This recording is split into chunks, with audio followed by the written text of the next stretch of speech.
Bienvenidos a las Crónicas de la Torre Blanca, el podcast donde exploramos las historias, leyendas y mitos del oscuro y épico mundo de Warhammer Fantasy.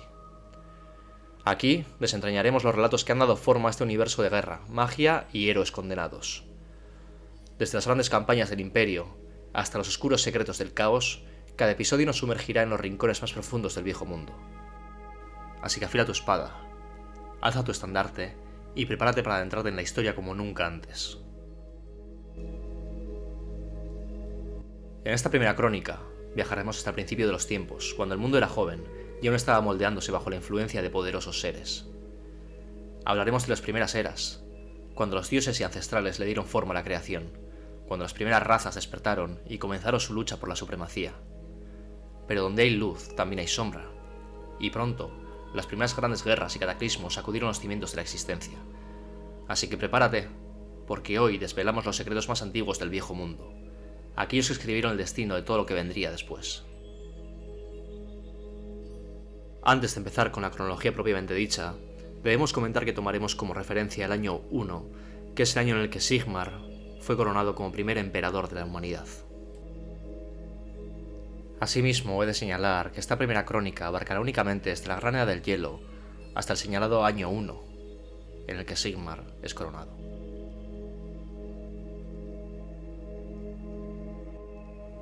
Una vez que los términos están claros, podemos comenzar.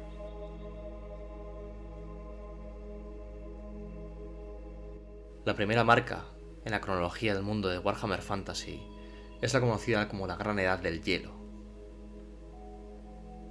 Nos encontramos en una era remota, más de 100.000 años antes de la llegada de Sigmar, en un mundo atrapado en el abrazo despiadado de la Gran Edad de Hielo. La mayor parte del hemisferio norte y el sur están cubiertos por enormes capas de hielo que se extienden por kilómetros, sofocando la vida bajo su gélida prisión. En el viejo mundo, los glaciares dominan la Tierra. En el sur, incluso los mares han sido reclamados por el frío. Son las regiones ecuatoriales, en lugares como Cathay, las tierras del sur y Lustria, la vida prospera. No hay civilización, no hay grandes imperios, solo la lucha primigenia por la supervivencia. Las especies inteligentes de este tiempo no conocen el fuego ni la forja, sobreviven con herramientas rudimentarias de piedra y madera, cazando en un mundo hostil e implacable. Pero ese será solo el inicio de una historia mucho más vasta.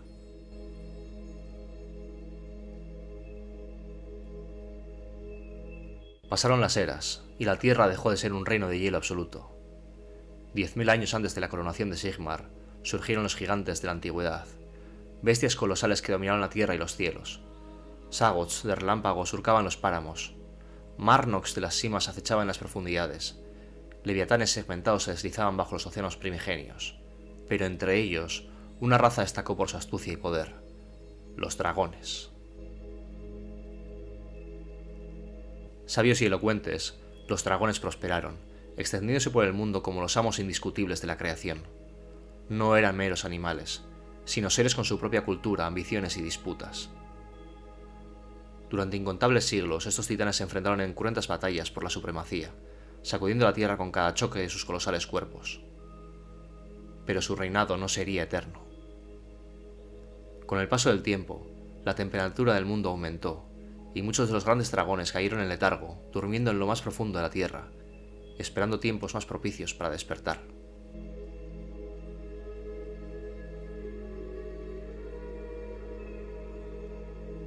Pero el mundo aún no estaba completo, y entonces llegaron ellos, los ancestrales. Seres de un poder incalculable, portadores de un conocimiento y una tecnología que desafiaba la comprensión de cualquier criatura viviente. Desde los cielos descendieron, trayendo consigo la gran transformación del mundo. Fue su mano la que forjó ríos y montañas, la que alteró los continentes y moldeó el clima de su voluntad. Con la llegada de los ancestrales, el mundo conocería su primera gran revolución. Pero no todos los cambios traen armonía, y de las creaciones de los ancestrales surgirían tanto maravillas como horrores indescriptibles.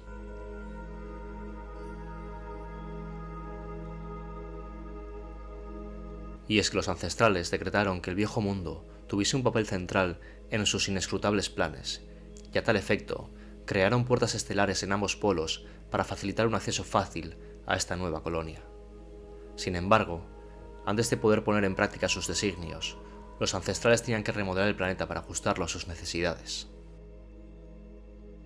Los ancestrales crearon sirvientes para poder atender sus necesidades, y así es como nació el desove de la primera generación de magos sacerdotes Slann. Fueron los grandes visires, criaturas de un intelecto prodigioso y las únicas capaces no solo de resistir el contacto directo con los cuasi omnipotentes ancestrales, sino de comprender sus enseñanzas y ayudarlos directamente con sus artefactos y encantamientos. Los Slann serían los encargados de guiar a las razas inferiores que iban apareciendo por todo el mundo. Seres primitivos entre los que se encontraban aquellos que un día serían transformados en los primeros elfos, enanos y humanos.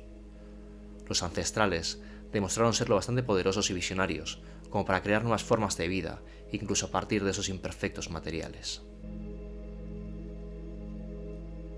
A medida que el clima del planeta se volvía más cálido, los ancestrales también encontraron algunos seres cuya existencia era incompatible con sus grandes planes futuros, y crearon a los saurios para que destruyeran a esas anomalías. Vastos ejércitos de saurios marcharon a la guerra para dar cuenta de las razas nativas que debían ser erradicadas. Muchos de los nombres de estas razas que fueron exterminadas o simplemente mantenidas bajo control se perdieron para siempre, pero existe un puñado de estas especies que viven incluso hasta nuestros días. Los dragones fueron uno de estos habitantes originales del mundo previo a la llegada de los ancestrales, quienes en un principio fueron combatidos, más tarde terminaron siendo mantenidos bajo control y ajustados para encajar en los planes de los ancestrales.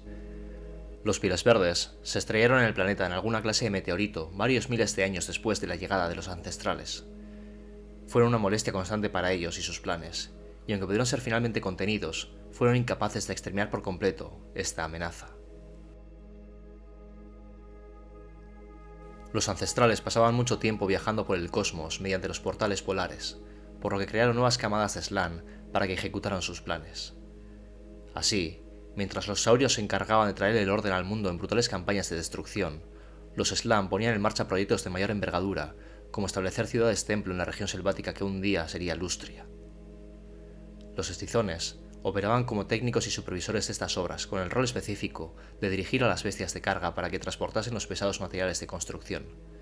De ese modo, los hombres lagarto fueron capaces de crear estructuras fabulosas que se alzaban a mucha altura por encima de las asfixiantes junglas. Las instrucciones de los ancestrales a los Slann fueron muy específicas respecto a los lugares del mundo en los que debían construir sus ciudades templo y demás maravillas arquitectónicas. Cada una de esas construcciones estaba pensada para establecer un nexo vital en una gran red geomántica a nivel mundial, una matriz entretejida a partir de la energía natural de la Tierra que envolvía al planeta.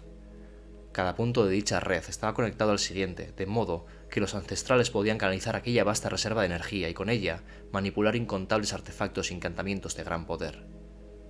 Los magos sacerdotes Slann también eran capaces de canalizar la energía de la red geomántica y la emplearon para desplazar los continentes y hacer avanzar aún más los inescrutables planes de los ancestrales. Siempre y cuando cada eslabón de la red permaneciese conectado, permitiría establecer comunicaciones telepáticas a lo largo de enormes distancias. Así, los magos sacerdotes entraban en trance y podían transmitir pensamientos o mantener reuniones en cualquier momento y lugar.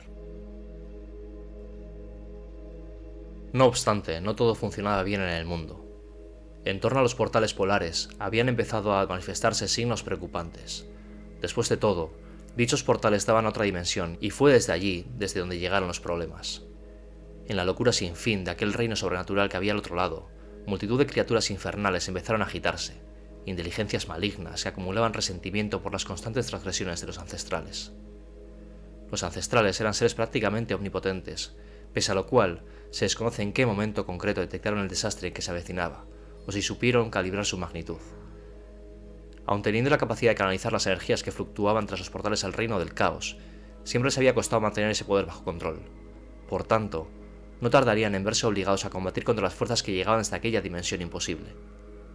Es probable que de entre las múltiples razas creadas por los ancestrales contemplasen algún portento futuro que les llevase a unirse a ellos en la lucha contra las criaturas del reino del caos. Tras los hombres lagarto, la primera de dichas nuevas razas fue la de los elfos, a quienes sentaron en su regazo para enseñarles el saber de la magia. A ellos les siguieron los enanos, cuyo conocimiento mágico era mucho más limitado y estaba vinculado de manera intrínseca a su dominio de la artesanía. Cuando la tensión de la guerra cósmica contra el caos se intensificó, los ancestrales crearon a la prolífica y versátil raza de los humanos. Finalmente, y quizá ya con cierta precipitación, crearon a los halflings y los ogros, a partir de otras criaturas que poblaban el mundo. El desastre llegó de manera súbita. Ya fuera debido a los ataques de enemigos o a un fallo estructural, los portales se colapsaron. La maquinaria embrujada que los mantenía operativos fue destruida y cayó sobre la Tierra en una ardiente lluvia de metal estelar. De manera simultánea, los polos del planeta implosionaron, abriendo una brecha a la fantasmagórica dimensión que había más allá y permitiendo que el caos brotara desde ella. Meteoros de magia coagulada, una sustancia conocida como piedra bruja, empezaron a caer dejando tras de sí extrañas esteras que incendiaban los cielos. El planeta tembló bajo los atronadores impactos de los aerolitos, algunos de los cuales abrieron túneles que se hundían en las entrañas de la Tierra. Una capa de piedra bruja quedó flotando en el aire, provocando incontables atrocidades debido a sus propiedades mutantes. Los mares hirvieron, y los bosques se estremecieron violentamente, experimentando un grotesco crecimiento. Allí donde una vez había estado el portal del norte, palpitaba ahora una segunda luna, un satélite verde hecho de pura piedra bruja. Incontables criaturas retorcidas y deformes nacieron en un instante, elevando sus llantos de agonía hacia aquel enfermizo orbe. Donde antaño estaban los portales, ahora había heridas abiertas en el tejido de la realidad, puertas a través de las cuales observaban los temibles dioses del caos manipulando las tierras de los mortales. En lugar de luchar contra estas esencias inmortales y omniscientes, los hombres que moraban a la sombra del portal del norte empezaron a adorarlas como a sus deidades. De todas las razas del mundo, los humanos eran los más vulnerables a las tentaciones del caos, los más ansiosos por seguir el camino de la condenación a cambio de un poder inimaginable. Aparecieron hordas demoníacas que acamparon a sus anchas por el mundo, y muchas tribus de humanos primitivos se aliaron con los impíos invasores. Así nacieron los primeros guerreros del caos, y civilizaciones enteras fueron humilladas ante su poderoso asalto. Fue durante esta catástrofe cuando empezaron a aparecer las primeras criaturas del caos. Hipogrifos, quimeras, mantícoras, grifos y seres similares acechaban por todas partes, nacidos de criaturas normales deformadas por las energías mágicas que ahora envenenaban al mundo. Los hombres bestia también aparecieron, humanos depravados que habían revertido su subconsciente bestial y cuyos cuerpos se habían deformado para reflejar sus deseos animales, y bestias que habían mutado para caminar sobre sus patas traseras como si fueran humanos. En las ciénagas al norte de lo que se convertiría después en la nación de Tilea, criaturas roedoras e inteligentes empezaron a excavar y maquinar, penetrando en las profundidades del mundo en secreto, sin ser vistas ni oídas.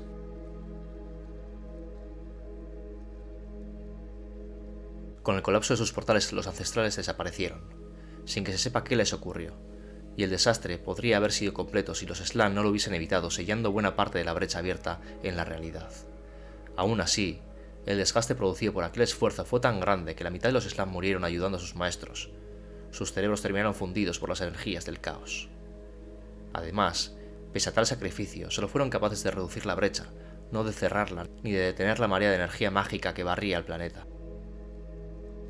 Así fue como se esfumaron los ancestrales, y tanto los hombres lagarto como las razas más jóvenes quedaron abandonadas para hacer frente por sí solas a un nuevo y diabólico enemigo.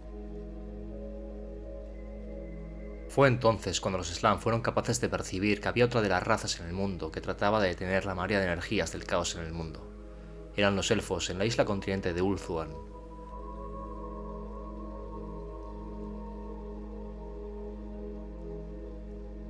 En Ulthuan, la isla natal de los elfos, la larga y dorada era de paz llegaba a su final. De los mares turbulentos, o de navíos demoníacos monstruosos, o excretados de las lágrimas de la fábrica del propio mundo, emergieron los huestes del caos, los abominables sirvientes de los dioses del caos para masacrar a los indefensos elfos. Cayeron sobre los hijos de la reina eterna como lobos sobre corderos recién nacidos. Los elfos eran inexpertos en la guerra y su magia solo la utilizaban para propósitos pacíficos, por lo que eran ignorantes de todo conflicto. Los elfos no podían presentar ninguna resistencia contra las hordas del caos. Guerreros de negras armaduras incendiaron los sagrados bosquecillos. Repugnantes hombres bestia masacraron pueblos y ciudades enteras. Los demonios aullaban y babeaban entre las ruinas de ciudades ancestrales. Todo lo que los elfos podían hacer era huir. Sus arcos y lanzas, empuñados solamente para cazar y en duelos de honor, eran inútiles contra las armaduras de los guerreros del caos y los robustos pellejos de los demonios. Los elfos, pues, se ocultaron en cavernas, bosques y montañas, rezaron a sus dioses para que no fueran encontrados y para que surgiera un héroe que les liberara del horror de sus atacantes.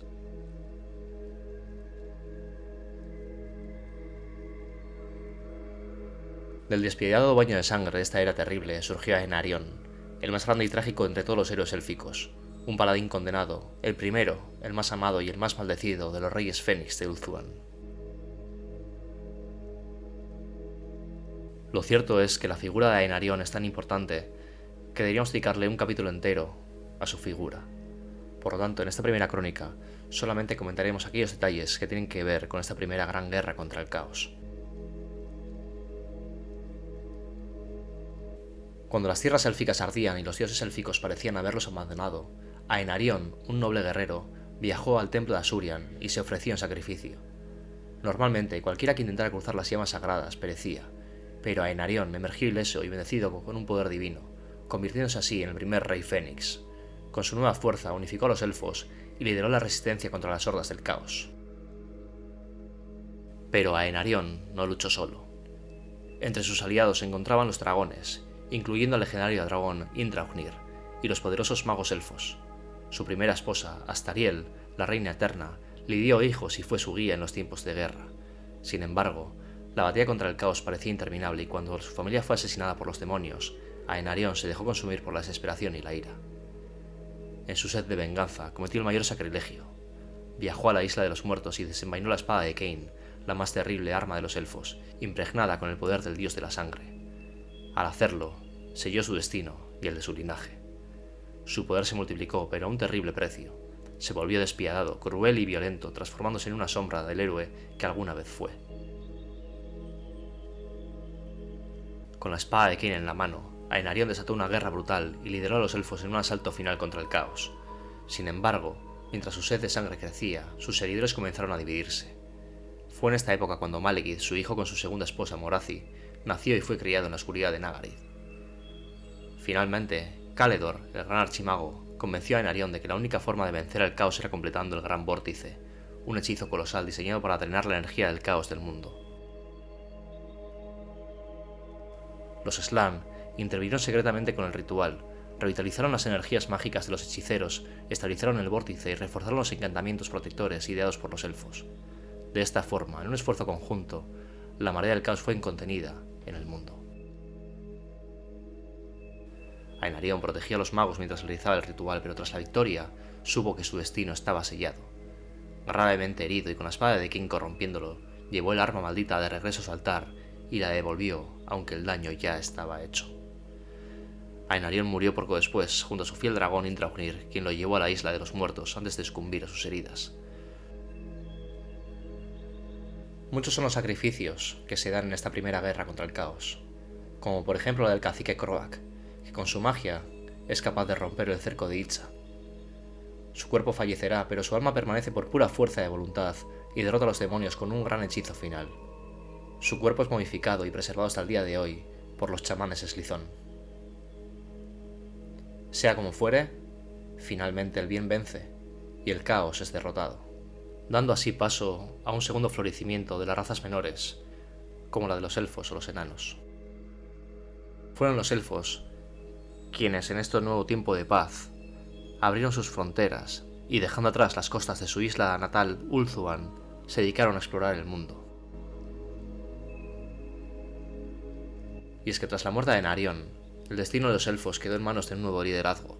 Su hijo Malekith era un guerrero formidable, pero su sangre estaba manchada por la influencia oscura de su madre Morathi. Los príncipes de Ulthuan temieron lo que podría significar su ascenso al trono, y así, en su lugar, coronaron a Bel-Sanar como el segundo rey Fénix. Con la coronación de Bel-Sanar llegó un tiempo de reconstrucción. La guerra contra el caos había terminado y ahora era momento de restaurar lo que se había perdido. De entre todos los reinos élficos, Tiranoc se alzó como el más próspero e influyente. Ulthuan volvía a florecer, pero los elfos, exploradores y navegantes por naturaleza, no tardaron en volver sus ojos hacia el mundo exterior.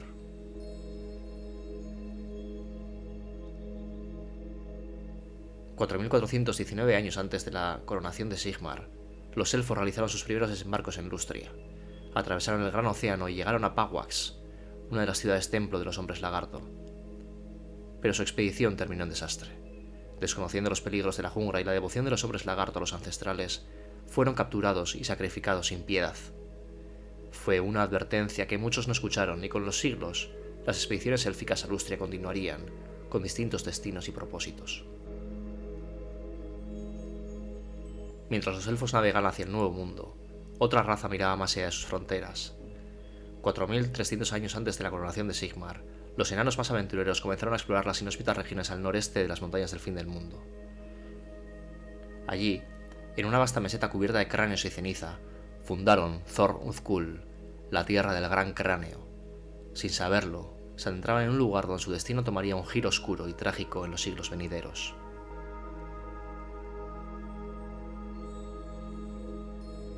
Unos 150 años después, la ambición de los elfos los llevó aún más lejos. Cruzaron el océano y fundaron sus primeras colonias en la costa oriental del Nuevo Mundo. Pero esas tierras no estaban deshabitadas.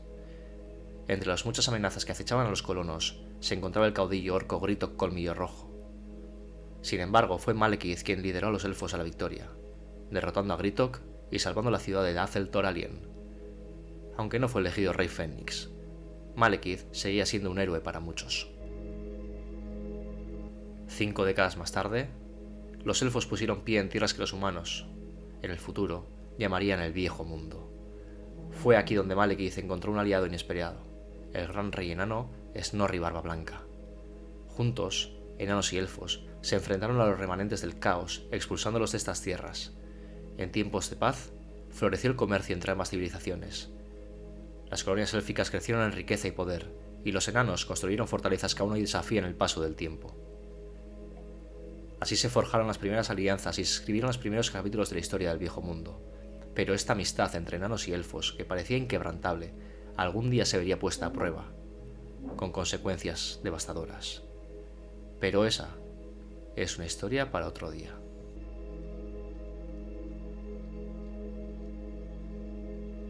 $300 años después, los enanos de las montañas del fin del mundo sufrieron una pérdida silenciosa pero devastadora. Se cortó el contacto con los asentamientos en las tierras oscuras. Los enanos del oeste asumieron lo peor. Sus hermanos habían perecido bajo el embate de las hordas del caos del norte. Pero la verdad era mucho más siniestra de lo que jamás imaginaron.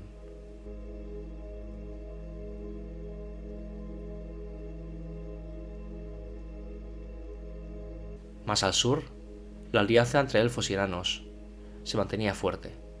Malekith, aún un príncipe leal a su pueblo, luchó junto al gran rey enano Snorri Barbablanca contra una horda de hombres bestia que asediaba Karaza-Karak. Espada y hacha se alzaron juntos, derramando la sangre de las criaturas del caos y reforzando los lazos de hermandad entre ambas civilizaciones. Pero mientras en el Viejo Mundo la guerra continuaba, en Lustria, un desastre sin precedentes sacudió la civilización de los hombres lagarto.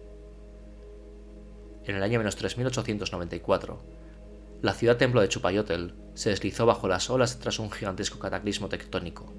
Los Slann, los más sabios de su raza, quedaron desconcertados. Nada en sus antiguas placas profetizaba la tragedia. ¿Había algo que se les escapaba? ¿O acaso el orden del mundo estaba cambiando? Mientras tanto, en las tierras oscuras, la desesperación se convirtió en herejía. 3500 años antes de la coronación de Sigmar, los enanos del este, abandonados por sus dioses y sin esperanza, se rindieron ante una nueva deidad, Hasut, el padre de la oscuridad. Así nacieron los enanos del caos, corrompidos por fuerzas malignas y transformados en algo más cruel y retorcido de lo que sus hermanos del oeste jamás habrían podido imaginar. Pero no solo los enanos sucumbieron a las sombras, pues durante esa época, en la sombría región de Nagarythe, el culto a los dioses del inframundo, los Citarai, comenzó a extenderse entre los altos elfos. A medida que pasaban los siglos, más y más cultos oscuros florecían en todo Ulthuan, presagiando un conflicto que partía en dos la historia de su pueblo.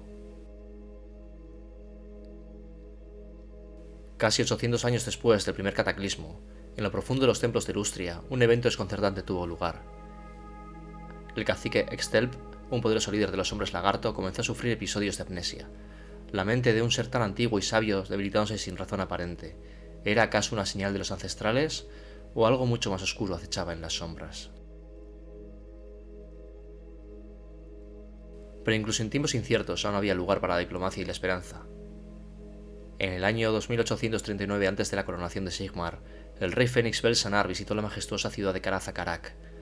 Allí fue recibido por un Snorri Barbablanca ya anciano, pero aún sabio y venerable. En un momento histórico, ambos reyes sellaron un pacto de paz eterna entre elfos y enanos.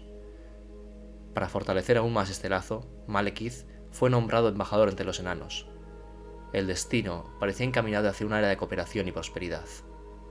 Pero la historia nos enseñaría que no todo está destinado a durar.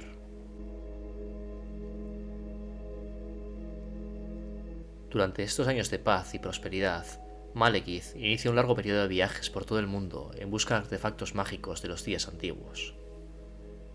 En las tierras desoladas del norte encuentra la corona de hierro, entre las ruinas de la antigua ciudad de Borsgar. Después, Malekith regresará a Ulthuan para liderar la guerra contra el culto del placer y denuncia a su propia madre, Morathi, como adoradora de los dioses del caos y traidora de la raza de los elfos. Se descubre que el culto al placer se trata en realidad de un culto de adoración a Slanes. 2751 años antes de la coronación de Sigmar, se da la masacre en el templo de Asurian. Bel-Sanar es asesinado. Malekith anuncia el suicidio de Bel-Sanar y busca la corona del rey Fénix para sí mismo. Se quema en el fuego sagrado y queda horriblemente mutilado, para más tarde enviar asesinos para acabar con el príncipe Imrik, elegido como sucesor de Bel-Sanar, que es rescatado por un grupo de cazadores de Cracia. Imrik atraviesa la llama sagrada de Asurian para convertirse en rey Fénix, adoptando el nombre de Caledor I. Malekith huye a Nagarythe y se desencadena la guerra civil por todo Ulthuan. Los hermanos luchan entre ellos y los devotos al culto del placer hacen surgir problemas en cada pueblo y en cada ciudad. Así estalla la guerra civil de la secesión en Ulthuan. Los ejércitos de Nagarythe invaden Tiranoc y una gran parte de Lírien. Los reinos del este dudan, mientras que Caledor I lucha en una serie de batallas desesperadas para refrenar el avance de los partidarios de Malekith. Pero los problemas no se circunscriben a Ulthuan, pues un titánico meteorito de piedra bruja desciende desde el cielo sobre la lejana Cathay y golpea las tierras de las tribus de los ogros. Cientos de miles de ogros perecen en el impacto. Cuando se dispersa el polvo, una gran boca de cientos de leguas de anchura domina la tierra. Surge el culto a las grandes fauces. En Ulthuan la guerra civil continúa, y Caledor I derrota a Malekith, ahora conocido como el Rey Brujo, en la batalla de Maledor. Sulek, su gran dragón negro, es abatido, y el Rey Brujo huye y decide llevar a cabo su plan maestro, la secesión. Y es que Malekith trata de liberar el poder del caos atrapado en el gran vórtice de Ulthuan para liberar un ejército de demonios sobre la isla. Como resultado de la interferencia del Rey Brujo con el vórtice que contiene el reino del caos, gran parte del norte de Ulthuan se hunde en el océano. Los hechiceros renegados crean las Arcas Negras y parten hacia el frío noreste para fundar el reino de los elfos oscuros de Naggaroth. En ese momento, es poco lo que los altos elfos pueden hacer para impedir su partida. Tiranoc se ha perdido bajo las aguas, y un cataclismo creado por las energías desatadas arrasa la tierra. Los altos elfos empiezan a reconstruir su asolada patria. Se pierde el contacto con las colonias del viejo mundo. Pero por si toda esta destrucción fuese poco, los elfos oscuros de Malekith extienden la guerra al viejo mundo. Usando subterfugios consiguen que los enanos se vuelvan contra sus antiguos aliados los elfos, y comienza así la guerra entre elfos y enanos, conocida como la Guerra de la Barba o la Guerra de la Venganza. Mucho hay que contar de esta guerra entre elfos y enanos, pero no nos detendremos en ella en esta primera crónica. Solamente la mencionaremos como uno de los grandes acontecimientos de la historia de este mundo. Durante estos más de 400 años de guerra entre dos de los grandes imperios que nunca volverán a estar en su cenit, se da un acontecimiento que tendrá suma importancia en la historia de este mundo, y es que una cábala de magos y hechiceras de la raza de los elfos oscuros enseñará las sendas de la magia oscura a Nagash, poniendo en marcha los eventos que harían que Nehekhara quedara reducido a una tierra de muertos vivientes. 1500 años antes de la coronación de Sigmar, el cacique Kex lleva a cabo su alineación continental, provocando desastrosos terremotos en todo el mundo. Por otro lado, con la Guerra de la Venganza ya finalizada, el Imperio Enano disfruta solo de unos pocos años de paz antes de que las montañas del fin del mundo sean sacudidas por los terremotos y las erupciones volcánicas. Los enanos se refieren a este desastre y al periodo subsiguiente de anarquía como la Era de la Aflicción. Los archivos de muchas fortalezas se pierden o quedan interrumpidos durante un tiempo, e incluso el gran libro de los agravios de Karaza-Karak queda extrañamente en blanco. Mueren muchos enanos, e innumerables minas y pequeños asentamientos son destruidos. Incluso los grandes asentamientos quedan seriamente dañados, ya que niveles enteros se ven cubiertos de lava. La carretera subterránea queda parcialmente en ruinas y cortada en muchos lugares, aislando unas fortalezas de las otras. Al mismo tiempo, comienza la llamada era de las guerras goblins. Si bien los enemigos de los enanos incluían también a orcos, ogros, trolls, skavens y todo tipo de criaturas malignas que invaden fortalezas y destruyen lo poco que los terremotos habían dejado en pie. Destruido el imperio enano por los terremotos, las tribus de orcos y goblins vagan por las tierras saqueando las ciudades élficas abandonadas y los asentamientos enanos en ruinas. El mago Slan Cacique Kex realinea los continentes con un gran ritual, provocando una gran agitación y derrumbando imperios. Después de hacer esto, el Cacique Kex se recompensa con una suculenta mosca azul y vuelve a sumergirse en su meditación trascendental. Durante los siguientes siglos, en los que los elfos intentan reconstruir su imperio dañado y los enanos se ven arrastrados a una guerra por su propia supervivencia, Nagash excava el pozo maldito en Nagasizar. Orcos y goblins huyen hacia el oeste para escapar del maligno poder nigromántico que domina el sur.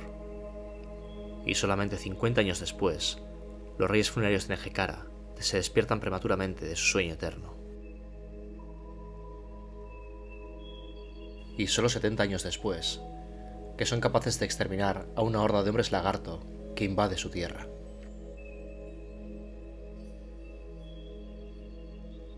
$200 años después, hacia el norte, otro trágico suceso golpea al imperio de los enanos, y es que Caracochopicus, una de sus fortalezas más emblemáticas, cae.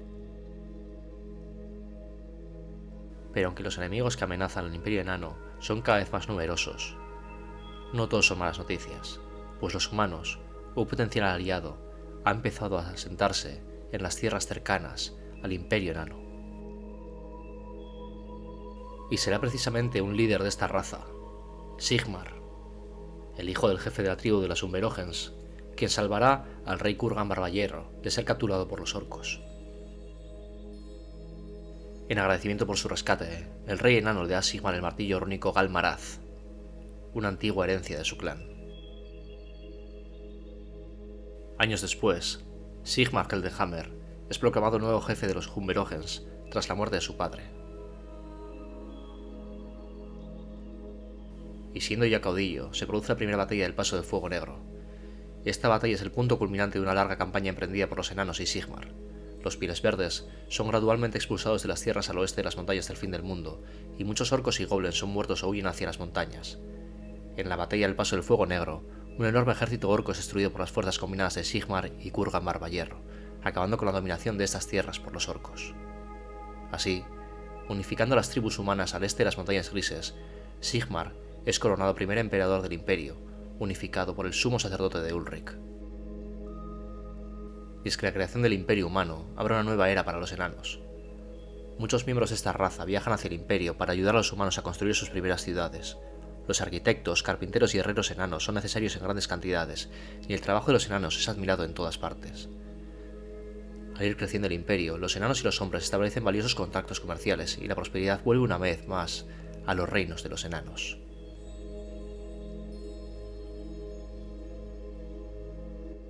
Y es aquí, con la creación del imperio humano, donde acabaremos esta primera crónica de la Torre Blanca.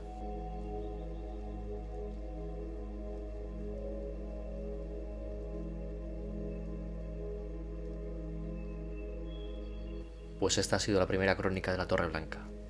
Espero que lo hayáis disfrutado, y nos vemos en la siguiente.